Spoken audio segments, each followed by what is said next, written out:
the Countryside Podcasts with Chris Skinner.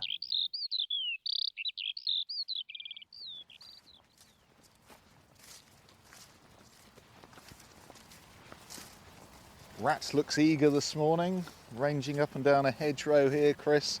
I think he likes these little trips out. He looks forward to this. I tell him first thing in the morning when we both wake up, Matthew's coming this morning, and his ears prick up and he suddenly looks very animated, and he's at the door ready to go, but you're not usually here at 5:30 in the morning. No, I should say not. It's a lovely morning though, isn't it? Completely different. Spoiled, yes. A week ago we got absolutely soaked. Yes, it just didn't stop raining, and then to make things worse it got heavier and we looked like a drowned rat, literally. Rats look like a drowned rat. He did as well. We got sprayed, but it's all part of that sort of tapestry of the weather which you get used to in this country. It's either, you know what farmers are like, it's too dry, too wet and you've got the crops, if they're good the prices are low, and then the other way round. So you know what farmers are like, they're never completely happy with anything. But you managed to get some hay in the last week. We did. It wasn't hay. It's really unusual because we're right at the end of September, and really all the summer, because of the dry weather, incessant dry weather, hard for people to understand, because we had odd thunderstorms scattered in through the summer where you have a deluge in a short period of time and then it's dry and hot again, and it just didn't suit our grassland, which is our main crop that we produce to feed the horses, the livery here at the farm. So it's incredibly important. And in the barn, up until a week ago, we had less than 40% of our normal hay requirement. So you start getting worried, and the word's got round in the farming industry as well for cattle fodder, because it's a really bulky product. And I'm going to start this week's podcast off with actually running the truck along the side of the baler that arrived at the farm. It's a new type of baler I'd not seen before, baling round bales, which is very traditional. Each one weighs about 250, 300 kilos, and on the back of the baler was a wrapper, and we'll be able to hear that going in this week's podcast. But always changing on the farm as well, to try and make the most of the weather, to try and work with the environment, and also, of course, the main job's to earn a living from the farm, which is becoming increasingly difficult. Here we're standing next to one of the overwinter wild bird seed mixers, and about 2 weeks ago, if you came here, all you would have seen was the sunflowers in flower, wheat and barley and triticale low down, and something kind of magic has happened here. It's unintentional, because this spring, quite late on when I sowed the field, we broadcast the seed on, I added some special seeds in there. It was sort of red and white millet in there, linseed, and lots of other plants. And also there's one that I thought was canary grass, and it was actually called yellow foxtail. And it's a really unusual plant in that it's tall. Is this what we've got here? This is what we've got. It's completely it's about 5 foot up, isn't it? Overwhelmed the whole field, and you can't see my original crop under it. And there you are. That one is what? That's a good 5 feet tall. It must be 5'8", because it's exactly my height. So yellow foxtail is a new one, and I only sowed about 2 kilos of seed on 100 acres. And it has absolutely boomed. It's thriving, and we've just got the sun come out, and we're looking eastwards, and the plant has already started to shed its seed. So this one here, if we hold it up against the light, it's quite dark. Can you see? Halfway up, all the way to the top. To give you an idea, the seed head is about a cigarette size and about a cigarette diameter, so about 3 inches long and about 1/4 of an inch wide, and it's full of little black dots. So if I run my finger up and down the stem, out comes the seed, and each little seed head produces over 100 of these yellow foxtail seed.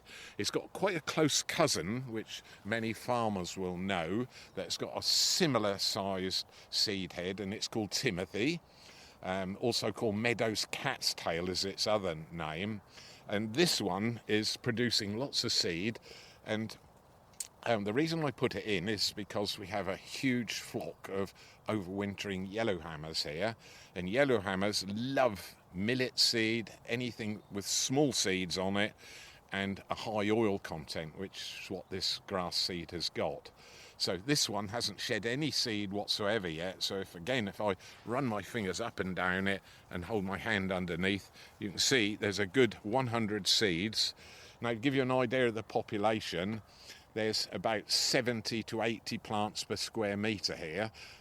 I only used that tiny amount of seed, but the seed, as you can see, is so small, and when it's dry, it doesn't weigh much. So I've accidentally overwhelmed the crop with yellow foxtail. But certain birds, as you mentioned, will love this. Yes. I mean, how do they access this, though? Because it's too flexible to land on, isn't now, it? let's just look at a plant here that's finished seeding. See? All the seed virtually, and just one or two seeds left in that one, completely see-through, and it's all dropped down onto the ground. Now, this grass species, why it's here so late, it's got a trick up its sleeve. It's called delayed dormancy. So the seed lands on the ground, and you'd think it's nice and damp and warm down there, but a trick, it doesn't germinate. So what will happen, it will stay dormant on the top of the soil. All this canopy over the top, and the remainder of the overwinter wild bird seed mix underneath here, low down. There's the barley and wheat and triticale low down in the crop. That all the seeds from the fodder radish and the mustard, that will all drop on the ground. This will then brackle over, and it starts to sort of open up, and the small birds don't really arrive here until nearly the end of what we call the hungry gap. So it's the end of December, January, February and March, and we don't reseed this until April or even May, which is what we did this year. And so there's a huge seed bank on the top, and this is when you see those wonderful flocks of linnets, yellowhammers, sometimes even goldfinches. They fly over the top of the crop, land in it, and feed to their heart's content because of all these seeds that are laying on the ground surface with that delayed germination. It's a clever plant, because it wasn't apparent what I'd done until about 3 weeks ago, and this lot has sprung up all in September. It's produced the seed, and the seed has already dropped off most of the plants onto the ground. So this will keep the linnets and the goldfinch I should think so. Other birds going. I've got enough feed on this field alone. We're looking at sort of 8 hectares on this one, which is about 20 acres. And there's enough small bird seed to feed half of Norfolk's wild bird population. Well, you've done a good thing. I have. It's one of those accidents that's happened. So a new one for us. We have talked about Timothy or meadow cat's tail before, similar type of seed head. And this week it's yellow foxtail. It's got a close cousin called meadow foxtail as well. So it all gets a little bit confusing, because grasses, you don't really think of them as flowering plants, but they have this sort of inconspicuous flowering regime, which is what we're looking at. And yet it's perhaps one of the commonest plants. Swallow going right over the top of us, probably on migration, just feeding up. Most of them are now left High Ash Farm, and that one's just scooching right across the top of the crop, just catching any flying insects in the autumn sunshine. They must have their suitcases packed. I would think so, yes. They're feeding up before, get as much fat on as possible before they take that southern migration, and making the most of what's left of our autumn. So there we are, lots and lots of small seeds. That one is white millet. about 200 seeds on that seed head alone, and this one's slightly different. It's called red millet. The seed colours are different, and this will produce a red tiny seed. It's not quite ready to drop off. Oh yes, some's come out on my hand. You can see the seeds slightly pink and quite tiny, bearing in mind we're really feeding the small farmland birds, the ones we're most interested in, as well as the larger ones like pheasants and partridges. And they struggle with our modern cereal varieties, things like wheat and barley. The grain's often quite large for them, and the small birds have a struggle with that, which is why I have this huge diverse mix of different seed types, and it does the job. So there we are.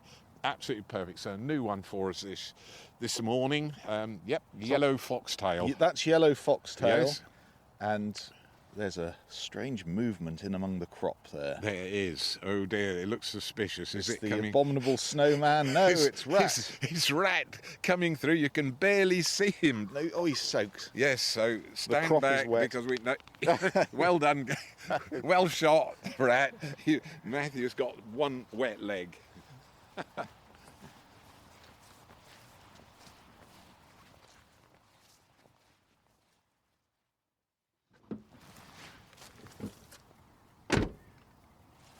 Oh, Chris. We've just been sheltering from a passing shower and enjoying from the comfort of your van this. Kestrel. Wow, about 30 yards from us. It's been working all the way down beside this woodland. In fact, there's two. There's one about 100 yards from us, and the wind is coming in just from the northeast this morning, just brought a fleeting shower, and they're just hovering over this field margin. There's a lot of... Oh, it's gone down and landed. There's a fallow plot around this field margin out in the middle, and I mowed it about 2 weeks ago, and it's greened up again nicely, and that will be left for next year. And there's a large amount of beetles and sort of slugs, snails, and all sorts of suitable prey for kestrels, the small rodents in particular out there, lots of long-tailed field mice. They certainly enjoy it because we've seen two, maybe three. There's another one up there. There's another They one all right love in it. the distance. Up and down here. Up and down this margin. And it was just hovering because that wind is about 20 miles an hour. And it's one of those things you just take for granted. It was pointed into the wind and it was just hovering. You could sort of see it wasn't moving left or right, forwards or backwards, and the head was down on the ground from about 100 feet at one point. It was just scanning the ground for any prey that it could see, and then it swooped down slowly in stages and landed on the field not far from us. Goodness me, what a lovely sight. Oh, buzzard now. Coming in right behind the... That's big for a kestrel. That's put the kestrel up, and the buzzard is saying, right, you're not in my patch, mate. And the kestrel's flying right past us. Get out of the way of that lumbering grey bird coming across, squeaking. Yeah, just about hear it.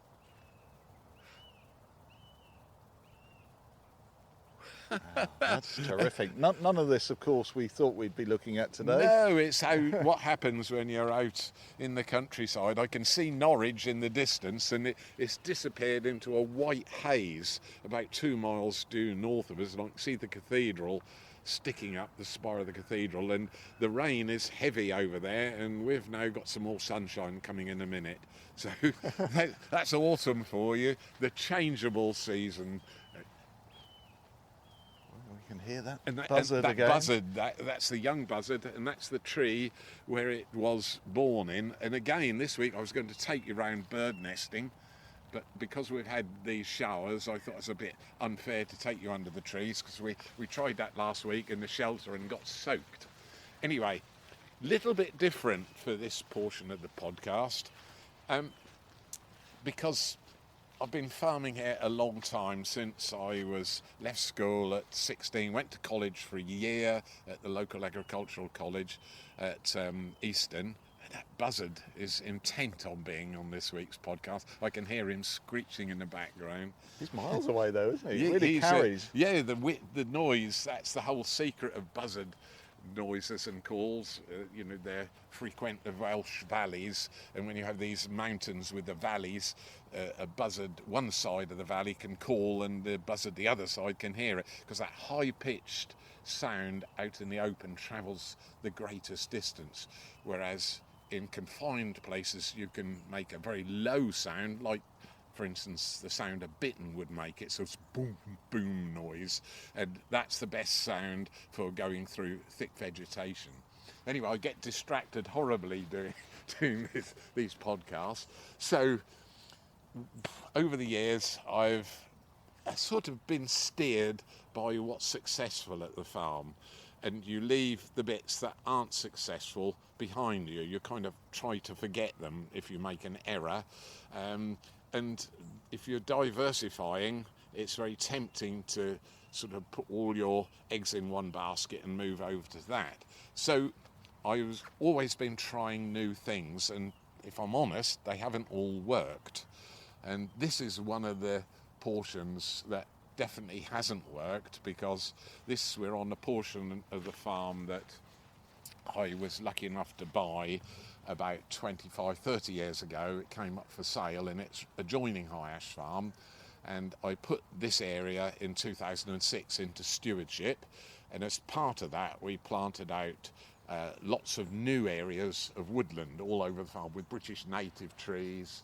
There's some lovely oak just in front of us, and each of the areas of woodland are planted with what's called a soft edge round. So we've got hawthorn, some willow there grown, put itself there, and it's a nice edge to the woodland, and it's really matured nicely in the last 20 years.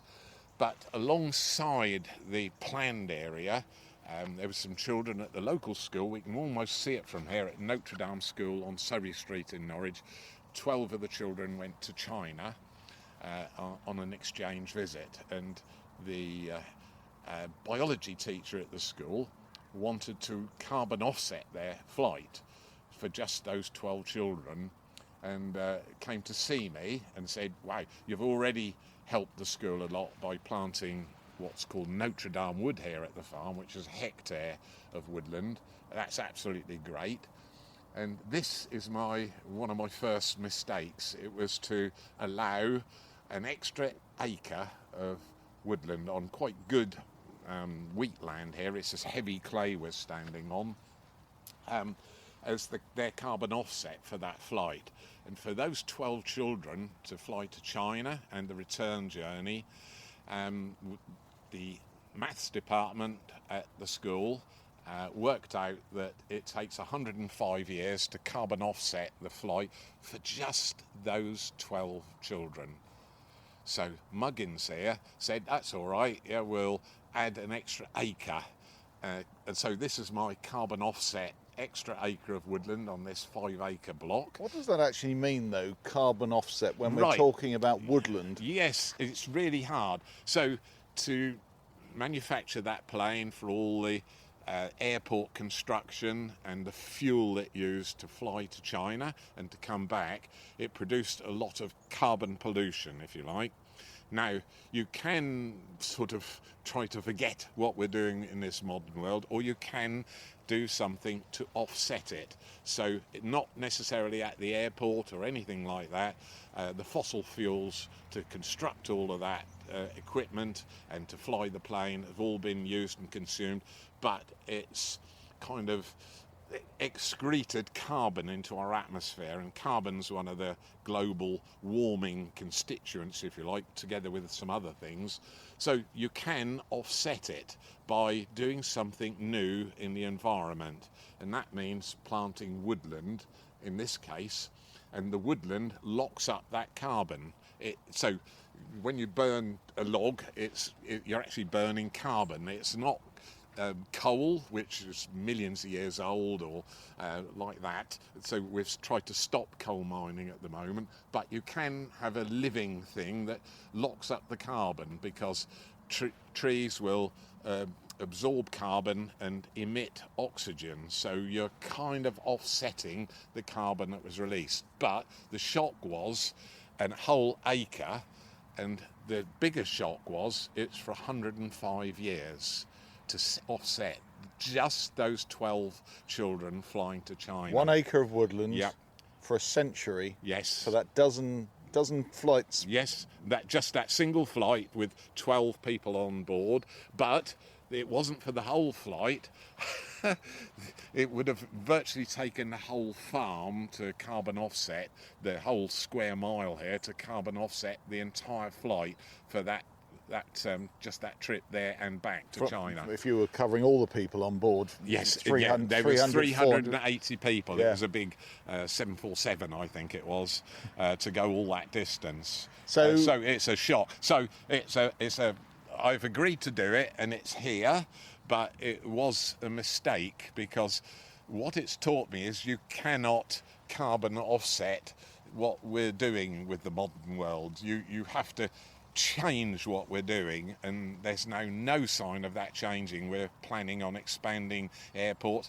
From here, just the other side of Norwich, the cathedral's now clear, the same distance again is Norwich Airport, and every morning and evening when the sun's low, I can see the planes taking off from Norwich Airport, more and more and more all the time, but it's really expensive on the environment to do that, and I'm sort of covering the cost. So although it was a mistake to do this carbon offset, I have learnt so much that you have to change our practices in a major way. You know, if the children want to go to Disneyland, they hop on a plane and fly across the Atlantic. It's just like that, as though it doesn't mean anything, but we're polluting our wonderful planet without doubt now, and more roads being built means more cars, and I would think overall our annual fuel consumption is actually increasing, not decreasing, because we're using more and more fuel. Whether it's electric cars, you've still got to generate the electricity somehow, and you're again putting solar panels all on good agricultural land. I think we have to put the brakes on, stand back and have a rethink about the way modern society is heading. So there we are. It's a bit of a head scratcher, so don't get despondent, because we're looking out over the farm at the moment, and it's such a glorious sight. So there is space always for nature, and that's something that I'm really interested in and passionate about. So right, let's just walk down here a fraction, because here's mistake number 2 coming up.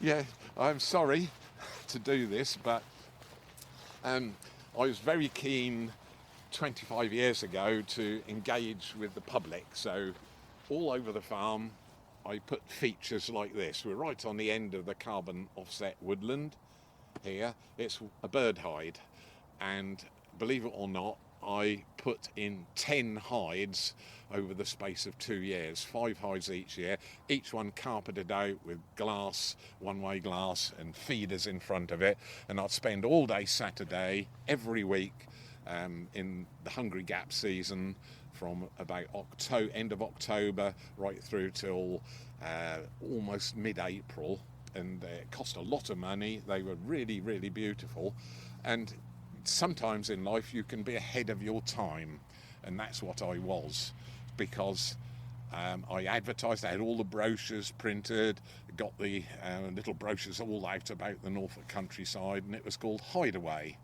It was a business, sort of diversification. And do you know what? It was a complete flopsy, because I virtually had no customers. It was £10 for a morning or £10 for an afternoon to come and sit in one of the hides.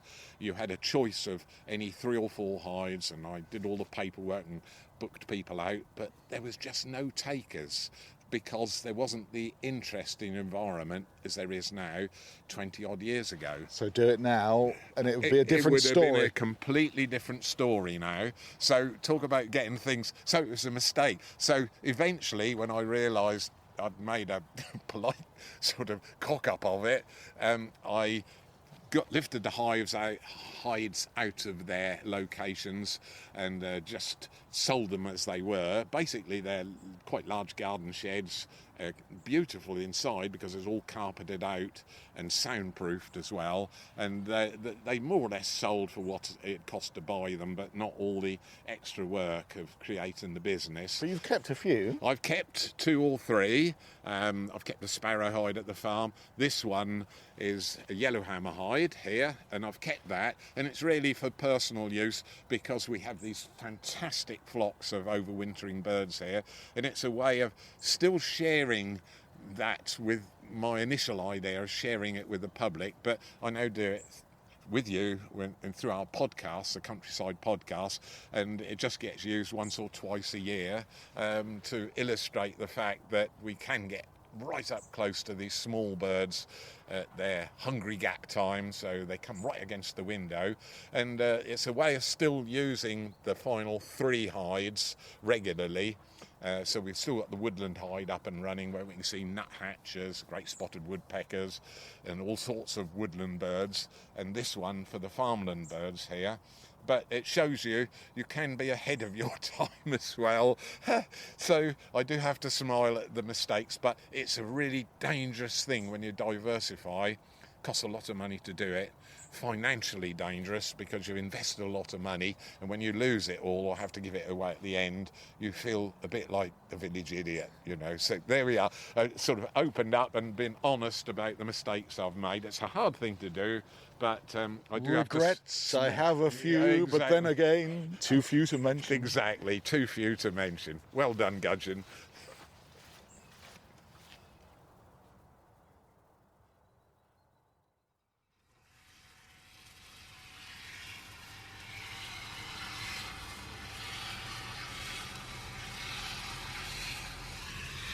Good morning, everybody.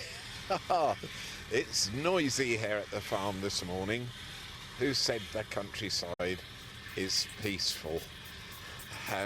It's the end of September.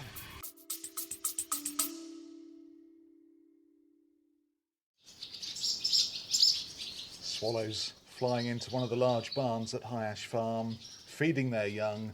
This is one of the big conservation success stories I know you're very proud of. Just brings a huge delight. 4 youngsters just waiting for mum and dad. The podcast aims to bring you sights and sounds like this every week, and we're very thankful of your support. So any donations or subscriptions are very welcome indeed. All we need is a little bit of extra help. It just keeps it going from week to week. Monthly or one-off subscriptions, whatever the size. And the website, highashfarm.com/podcast. 6 youngsters right above our head, all with their gates wide open.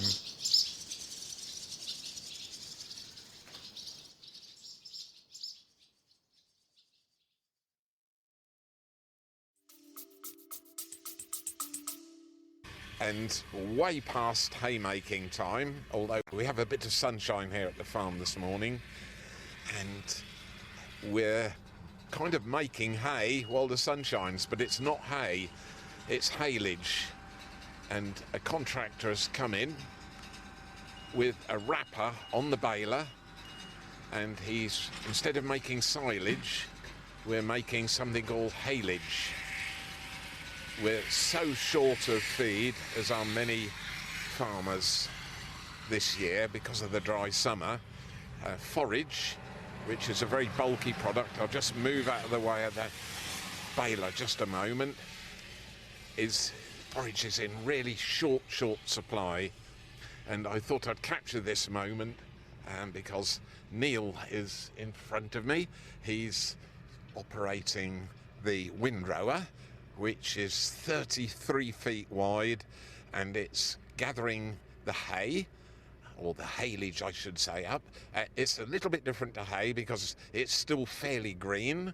The bales that are coming out of the back of the baler are about 330 kilos, and they're only 4-foot bales. Normally our 5-foot hay bales are a similar weight, so we're baling a lot more moisture in and then wrapping it. Instead of making silage, it's haylage, which is about halfway point between wet grass, freshly mown and chopped and ensiled, and hay, which is beneath 20% moisture.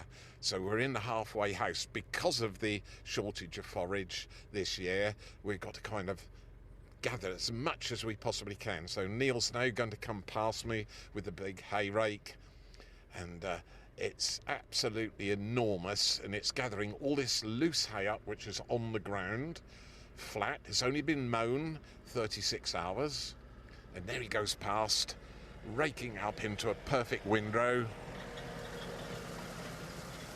only about 3 feet wide, a big fluffy windrow, but it's still quite green, and I'd normally never dream, absolutely never dream of making that into hay, but because it's wrapped so tightly, I think we're doing 7 wraps around with quite thin plastic, which is quite stretchy, and that will preserve it. It will ferment in the bale, it will get warm, but it's got no oxygen in there, the same as the old silage clamps. Their farmers used to put it in a huge pile and then drive the tractor over the top of it to get the air out.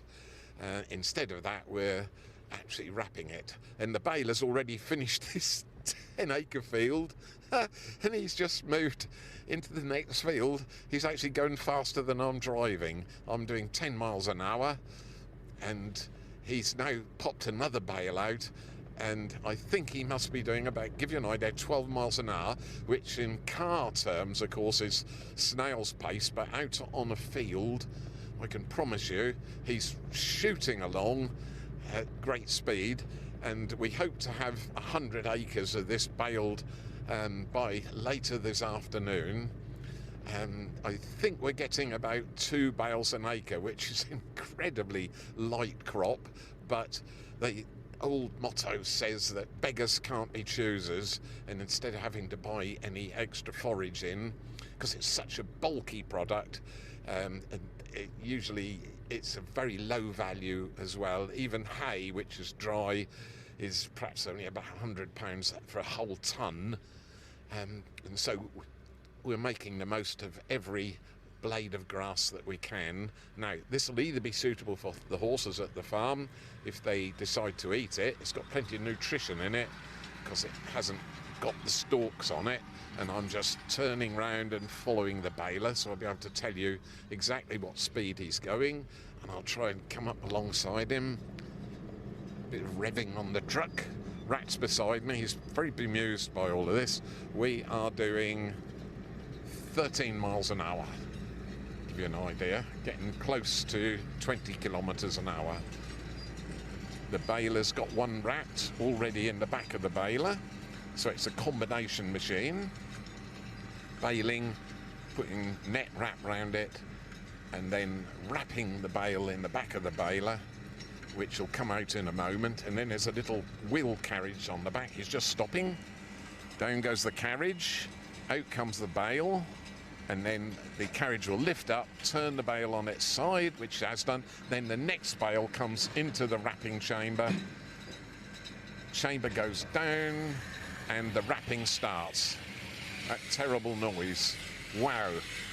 We're doing 7 wraps, and then a couple round the base of the bale to just give it a bit of extra stability. So there we are. Give you an idea how bulky this produce is. The bales from the 100 acres we're doing today would fill the village church, Kestrel St Edmund Parish Church, right up to the beams. I don't think the church warden would be too pleased, but it shows you how bulky sort of commodity production is on the farm today. But it's all go. This is a kind of a bonus, really, because we didn't expect to get this. I thought I was just going to have to turn the sheep on it this autumn, which would give it away for free. And it's just making those few hours count, and that's why it's all go. So it's enough from me talking.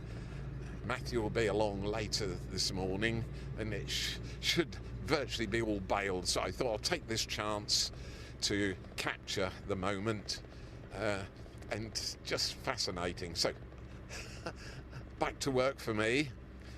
I'll be loading this, and we don't pierce the bales, obviously.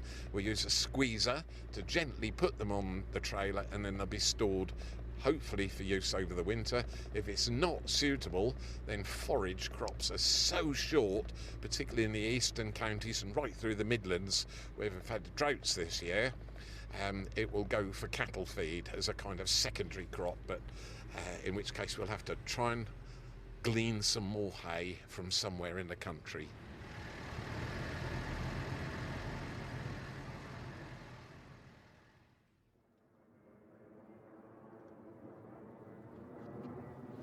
Right on cue, Chris, to really prove your point of earlier in the podcast. Yes. There's a plane. We've got 20 odd going over the farm now every day, and go back 10 years, probably 2 or 3 a day. That one's flying due south, right across the top of High Ash Farm. That is a 737 Boeing, just gone up above the cloud level, so just now going out of our sound hearing, thank goodness. So here we are, we're at the bottom of one of the valleys for this week's podcast questions. Yes, and here we've come with a bit of sun now as well. It's really changeable morning. We've seen loads of pheasants, hen pheasants mainly, haven't we, this morning? We've seen a fantastic... oh, there we are in the middle of the field. That's a cock pheasant That's out in the middle. Pheasant. Yes, the hen pheasants and the youngsters look very similar. So because they're still in their family groups at the moment. Is that what I saw earlier? That's what you saw. So they all look like females, and the male or the young cock pheasants only start to get their coloured plumage when they've finished their sort of juvenile molt. And that's a cock pheasant right out in the middle there. I think he's just legged it. And I love the sweet chestnut trees along this road yes, as well. They're newly planted. I just love planting trees, as I mentioned on last week's podcast. And there's another buzzard being harassed by 3 jackdaws just flying across. Oh, there's a real dogfight going on up Yes. there. Anyway, Susan. Hello, Susan in Seething, which isn't far away from here. She sent us a photograph. Whilst walking in my local patch, Chris, I saw something unusual growing in the hedgerow. I think they may be wild hops. Am I right? Yes, you certainly are. Well spotted. What a wonderful photograph. Growing right up beside a telegraph pole there and draped completely over the top of the hedge. A beautiful shot, very typical of hops. That's exactly what you've seen. A lot of history in them. They were grown out in the countryside. Really a lot of estates and farms had them, and the locals used to gather the hops that look rather like pine cones. We're standing right beside one here at the farm. We can safely call it a vine, really, and it's grown up using the tall vegetation by the stream here. We've got some growing further down the hedgerow that's right over the top of a crabapple tree, about 20 foot tall. They're really quite incredible climbers. I just sniffed one. I couldn't smell any hop. No, it's really damp and cool this morning. So, and it's going round the stem here in... let's have a look. It's anti-clockwise direction. This one has just turned itself up, and I'm just following it all the way round. So you remember in last week's podcast we talked about tropisms, and this one's a typical tropism. It's a response of a plant to a touch, and this vine has grown up a tall stem here. It's hogweed, and wound itself all the way round using that tropism. And down in Kent, where they harvest them, they grow them up on frames, Yeah, don't they? they absolutely do. And people, for their summer holidays way back then, used to decamp from the smoke of London and come down to Kent, whole families of them. And they would spend just a week or two picking the hops in late summer, and then they'd be dried in the big hop houses with the sort of peaked roofs on. It was quite an industry, and hops were used in beer production, and some of the old varieties, things like one particularly favourite one's called Fuddles, I seem to remember. And these are there's lots and lots of different wild ones growing out in the countryside. We don't know all their names, and they are quite common at this time of the year in autumn, and this is the time of the year you notice them, which is what happened to Sue here down at Seething, and it's grown up and really quite a spectacular plant. So suddenly you notice once the leaves of the local vegetation start to dry up and move away, you actually see these little upside down pine cones. That is what it looks like, about an inch long with lots of bracts, and it's the bracts that give the beer its flavour and is used as part of the beer production process. I'll just have a sniff, see. Yeah, I've got a very sweet sort of smell from that one. I've just bruised it a bit. You have a go. Your nose is perhaps more sensitive than mine. I could just pick it up. Yeah, it's got something there, yeah. Yes, it's quite a faint but delicate, but it's the flavour that in beer that it's actually used for. And have you got me a bottle of Adnams now? No, I haven't. No, other beers are available, but I haven't. But that's certainly used in hop production, and some of the more commercial varieties produce a huge volume of the actual hops, which are all picked off. The vines are usually chopped down at this time of the year, and then they grow again. They're perennials, so they will grow again next year in the same spot. And all over High Ash Farm, I used to wonder if they were planted by the farm workers for home ale and beer production centuries ago as a normal part of sort of living in harmony with your environment. And beer, of course, was a really important ingredient when you're a farm worker and you'd come home and perhaps have lunch. And well, actually, the beer was more reliable than the drinking water years ago. That's right, because even I was brought up on well water at the farm. And the beer went through the fermentation process, and actually it was probably safer to drink than what I was brought up on, because the wells often had open tops, or there was a little crack at the top, and things like rats would scurry about in the farmyard in the autumn, drop down into the well, and we'd be drinking that water. So it's amazing you survived this long. Well, I'm surprised I've survived. So well, thank you very much, Susan, for that wonderful question. We've had so many emails this week as well. Dakini and Rod, they'd like to come and see you. The complication being they live in Australia at the Yarra Valley in Victoria, and they've been listening for years, and they send you their greetings, and to Rat as well. And there's a photo of their environment there, picture of the mountains in the background and trees. Absolutely incredible, and 4 horses there in the shot. Looks very similar to the countryside there, but we've only got hills or slight bumps in comparison to those mountain range.